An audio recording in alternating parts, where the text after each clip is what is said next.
What's the worst thing your school has ever done to you as a child? I have to say the worst thing that happened to me wasn't intentionally cruel, at least I don't think it was. It was just dumb and made me feel terrible. I was little. Third grade, I think.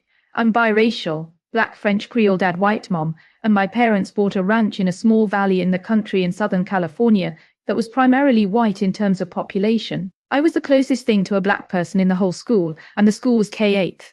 Anyway, the kids were nice to me. I wasn't bullied, no racism. I was fine.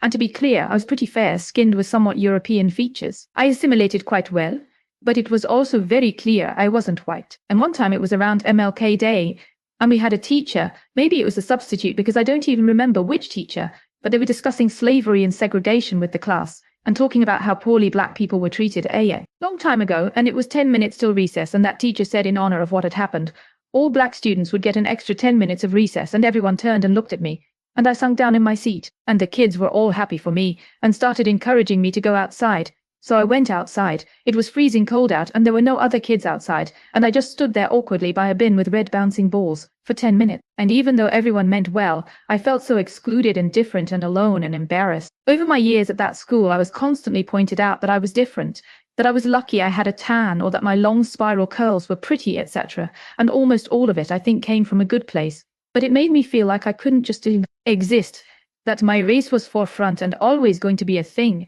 that it defined me.